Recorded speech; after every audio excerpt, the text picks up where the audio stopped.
শুটকি পছন্দ করে না এমন মানুষ খুঁজে পাওয়াই দায়। তো যাই হোক, আজকে আমি কাঁঠালের বিচি দিয়ে একটা শুটকি বাগার দিব। সেটা হচ্ছে চাপা শুটকি। কাঁঠালের বিচিটা আমি পাটার মধ্যে এইভাবে ছেঁচে নিয়েছি, ছেঁচে ভেঙে নিয়েছি। সাথে বড় বড় যে রসুন, ইন্ডিয়ান রসুন গুলা, ওগুলাও বেশ কাঁঠালের বিচির সম পরিমাণ রসুন কেটে নিয়েছি। তো যাই হোক, আমি এখানে একটা পাত্রে তেল দিয়ে দিচ্ছি, তারপরে কিছুটা পেঁয়াজ দিয়ে দিব। পেঁয়াজটা হালকা ভাজা ভাজা করে আমি মশলা দিয়ে দিব। পেঁয়াজটা অনেকে লাল লাল করে ভাজে। লাল লাল করে ভাজলে কিন্তু পেঁয়াজের মধ্যে কামড় লাগে না।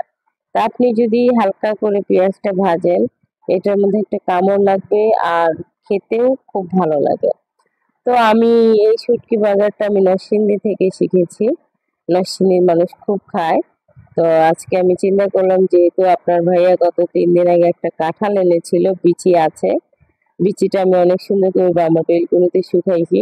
তা আজকে শুটকিটা বাগার দিই, কারণ বড় মেয়েটা মাছ টাছ কোনো কিছু খেতে চায় না। ওর পছন্দ মতো একটু ভর্তা হইলে, বিভিন্ন ধরনের ভর্তা হইলে ও তৃপ্তি সহকারে কিছুটা ভাত খায়। তো আমার এইখানে পেঁয়াজটা একটু লাল লাল হয়ে যাওয়ার পরে আমি শুটকিটা দিয়ে দিলাম আমি হলুদের গুঁড়ো পরিমাণ মতো। এরপরে কাঁচামরিচ যেহেতু আছে, আমি পরিমাণ মতো শুকনো মরিচ দিয়ে দিব, সেই সাথে স্বাদ মতো লবণ ও হালকা ধনিয়া গুঁড়া দিয়ে মশলাটাকে আমি কষাবো অনেকক্ষণ। যতক্ষণ না এই শুটকিটা গলে যাচ্ছে ততক্ষণ পর্যন্ত মশলাটা কষাবো। আর আগের নানি দাদিরা বলতো যে যত মশলা কষাবে তত নাকি তরকারি অনেক মজা হয়। তা আসলে আমি হালকা পাতলা তরকারি খাওয়ার মানুষ, তো হালকা মশলার ঝোল খাওয়ার মানুষ। আমি মশলাটা খুব কম কষাই, অত মশলার তরকারি আমি খাই না।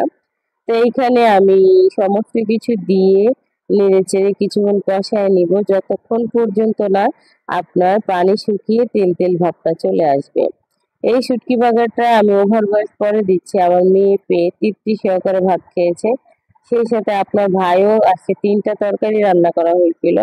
সবচেয়ে পছন্দ করেছে এই শুটকির বাগারটা।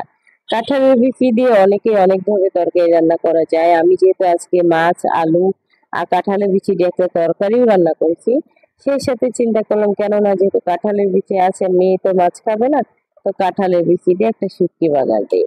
তো এইখানে আমি এই যে আমার ছেঁচে রাখা শুটকি গুলা দিয়ে দিলাম, যেহেতু মশলা কষে তেল তেল ভাবটা চলে আসছে। আমি কাঁঠালের বিচিটা দিয়ে কিছুক্ষণ নেড়ে নিব।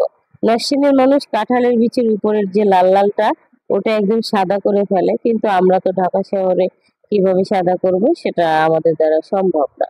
তো যাই হোক, এই শুটকি বাগারটা কিন্তু আসলে অনেক মজা হয়। অনেকেই কাঁঠালের বিচি সিদ্ধ করে বাগার দেয়।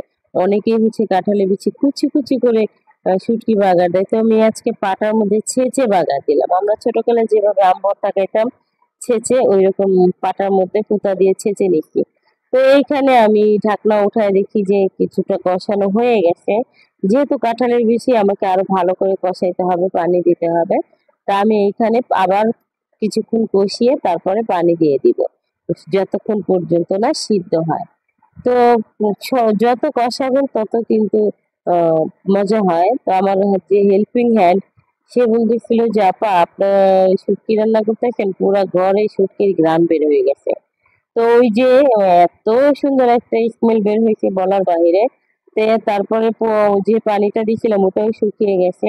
এই যে শুটকির ফাইনাল লুক চলে আসছে। তা আমি এখন শুটকিটাকে সুন্দর করে আর একটু হালকা ভেজে, তেলে ভেজে তারপর নামিয়ে ফেলবো।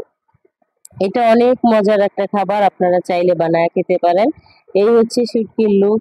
এই শুটকিটা দিয়ে 2 প্লেট ভাত নিমিশেই সবাই খেয়ে ফেলবে।